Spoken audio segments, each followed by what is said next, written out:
La literatura es la capacidad, es el arte de expresar nuestras emociones a través de la palabra. Juan Pablo, bienvenido a lo que es el estudio de Hack 7. Para mí es un gusto tenerte aquí.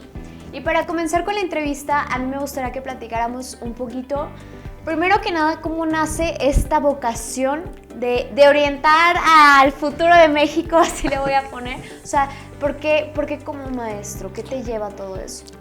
Yo creo que tiene sus orígenes cuando, siendo niño, yo no había leído nada. Y cuando por primera vez terminé un libro, me di cuenta de que había muchas cosas que desconocía. Y a partir de ahí, bueno, la vida me llevó a ser maestro. Y en algún momento de luz, consideré que el arte literario iba a posibilitar a los chicos a poder expresarse, ¿no?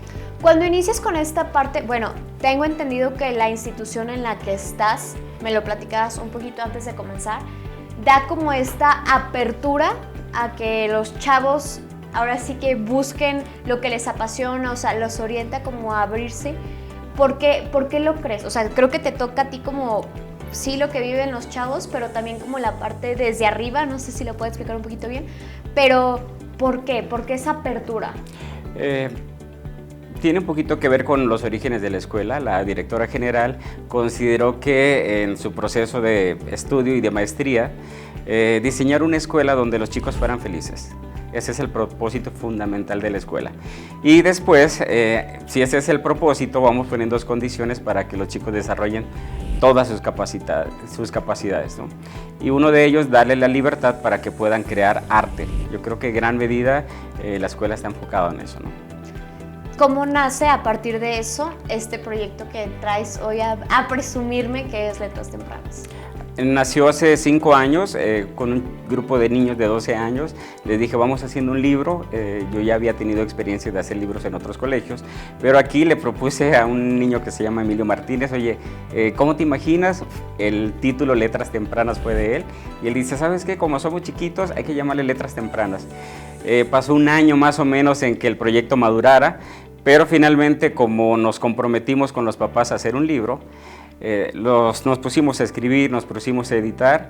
En el primer año yo metí un poquito más de mano para poder capacitar a los alumnos, pero consideré que era importante que los chicos se apropiaran de este proyecto. De tal manera que hace 5 años nació Letras Tempranas, que es este primer volumen. Todos los niños escriben, toda la escuela escribe, tanto niños de secundaria como bachillerato. Después nació que es el segundo, este es el tercero, y estamos haciendo el cuarto volumen, que va a tener como título Escribiendo con Flores. ¿Cómo es esta parte de jalar a los chavos a este proyecto? Creo que también me causa como mucha curiosidad. Yo te lo comparto, y esto es como más personal.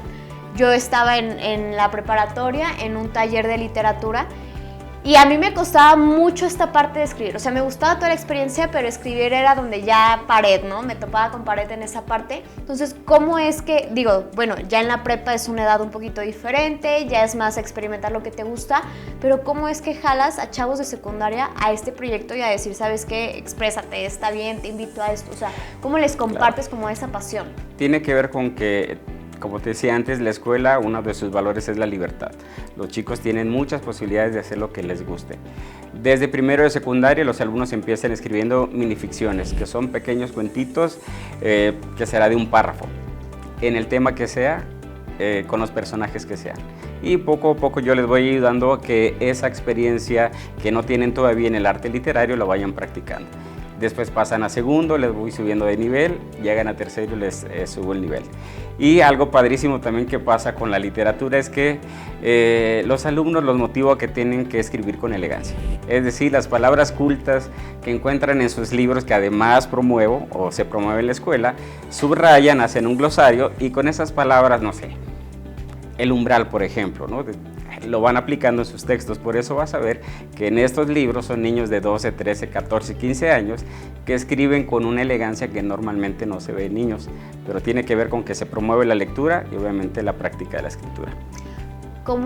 ¿Cuál es el resultado de todo esto en los alumnos? Creo que eso también me llama mucho la atención. Yo creo que los alumnos jamás me imaginé que yo era capaz de escribir.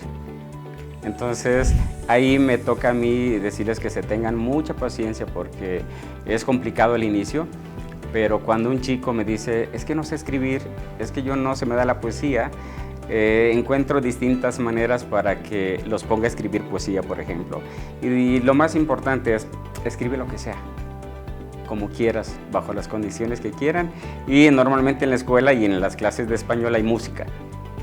Ponte tus audífonos y escribe lo que sientes, ¿no? Generalmente me entregan un borradorcito y a partir de ahí lo vamos trabajando, ¿no? Al inicio son muchos ejercicios y después ya es algo en concreto. Para el libro Letras Tempranas vamos a hacer poesía, odas, madrigales, sonetos y poesías en verso, poesías en prosa, ¿no? ¿Y cómo lo transmites esta parte en en tus alumnos? Creo, y no sé, como que me pasaba a mí, entonces me imagino lo que han de sentir ellos, y es como mucho este roce de decir, híjole, no sabía que eso estaba dentro de mí y que lo podía transmitir. Hay muchas emociones y en eso quizás es un lenguaje sencillo porque todos experimentamos emociones y el arte es poder ponerle palabras a eso que sentimos, y yo creo que por eso los alumnos lo disfrutan, porque hablan en estos libros hay soledad, hay tristeza, hay esperanza, hay preguntas tan complejas como qué es la muerte, qué es la existencia, por qué estamos aquí. Y recapitulando, yo creo que en algún momento de nuestra vida nos hemos hecho esas preguntas, ¿no? Que son las preguntas fundamentales de la historia de la humanidad. Y estos niños se lo preguntan, pero lo interesante es que también las responden a través de un texto literario. ¿Cómo es? Y me voy a salir también un poquito de contexto como tal del proyecto. Esta es la parte que te digo como profesor, como académico. ¿Cómo es que puedes orientar a las nuevas generaciones e inspirarlas como a crear? Creo que, y aplica para todos, o sea, no nomás como docente, sino también como un buen líder, como toda esta parte de cómo le hago para motivarlos a crear algo. O sea, ¿cuáles consideras tú que son como los pasos básicos para hacerlo? ¿O en qué me tengo que enfocar? ¿Cómo lo ves? Okay. La experiencia que yo tengo es, y creo que es el obstáculo más importante, es que en algunos alumnos hay un bloqueo en la cabeza que les dice no puedo. Sí, y el primer reto es decir, convencerlos de que sí pueden. He tenido experiencias donde chicos dicen, es que profe, te lo juro por Dios, por quien sea, que no puedo. Y generalmente les digo, no importa, vente, vamos a escribir. Y a veces con algunos se les facilita, pero con los que más se les complica es, me siento a su lado, vente, vamos a escribir. ¿Qué historia se te ocurre? Y empiezo a dar ciertas pausas para que el alumno empiece a escribir. Pero el bloqueo, el obstáculo más grande es el bloqueo mental, porque les tengo que convencer de que sí es posible. Después van escribiendo, en ocasiones el texto quizás no es tan elegante ni como quisiéramos, pero de repente les digo, tienes que terminar algo, no importa si está bien o mal, eso después lo vas a practicar. Y una vez que terminan, yo puedo ver cómo el alumno dice, mira, sí terminé mi proyecto. Después viene ya el proceso de estilización, que es ya como docente, es donde yo los apoyo, ¿no? Otro elemento fundamental es que se den cuenta de que sus demás compañeros están escribiendo. Y como que se contagia ese momento literario de que como todos están escribiendo, es muy complicado que alguien se quede sin escribir.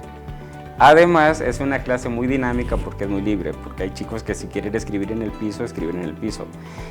Tienen la posibilidad de escribir escuchando la música que más los motiva a escribir. Yo por lo general pongo música clásica, porque es lo que me gusta. Y en ocasiones escribo con ellos, mientras ellos están escribiendo sus textos, yo también estoy escribiendo la poesía que les pedí, la prosa, el cuento, y bueno, yo creo que otro pasito es que trato de inspirar escribiendo con ellos. Para concluir con la entrevista, Juan Pablo, a mí me gustaría ahora preguntarte, ¿qué cualidades crees que deba de tener un buen mentor? En todos los aspectos, en todas las áreas, no únicamente como profesor, sino un mentor que se desarrolla para orientar a otros. Creo que debe ser empático, debe tener esa capacidad de poder experimentar y sentir las emociones de sus alumnos, debe conocerlos, debe motivarlos a través del ejemplo y debe ayudarlos a creer más allá de lo que ellos creen que es posible, ¿no? Yo creo que las cosas son posibles y un ejemplo de ellos es que esto que era una sola idea y un sueño, con el paso del tiempo se ha materializado. Yo creo que si hubiera una palabra que engloba todas las capacidades o todas las habilidades que debe tener el mentor, los griegos decían el eros, ¿no? Pero ese es el amor y la pasión por la actividad que ejercemos. Qué padre.